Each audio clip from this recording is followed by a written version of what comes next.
Hi guys! So malapit nang maluto yung aking niluluto guys. Konting kembot na lang ang aming sopas. Huwag ka nang tumingin, hindi ka na makita.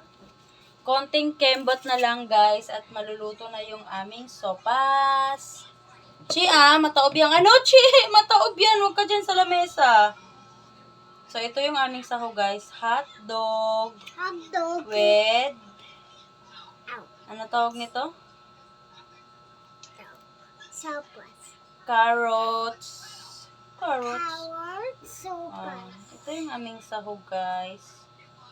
Hot dog with carrots. Tinkle, Ayan o, hot dog with carrots. Tapos yung gulay. So, tikman natin ulit kung okay na siya. Chi, maano Chi ha?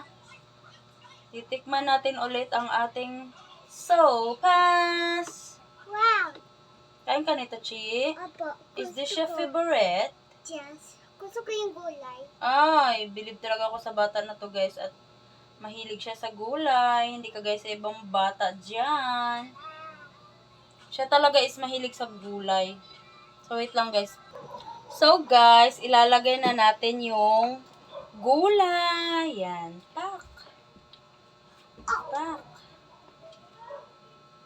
Lagay na natin yung gulay guys.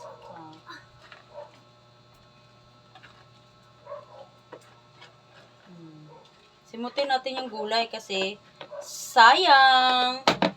Tapos iganon lang natin. Yan. Tapos mamaya-maya na ilagay ko na yung gatas. Tapos papatayin ko na siya. Kumukulo na guys. Pero kailangan kong lutuing mabuti yung gulay. Kasi kung kami lang matatanda ang kakain, gusto namin yung gulay is half cook lang. Pero dahil sa mga bata ang kakain, kaya kailangan lutong-luto yung gulay. Para hindi sila magreklamo na matigas.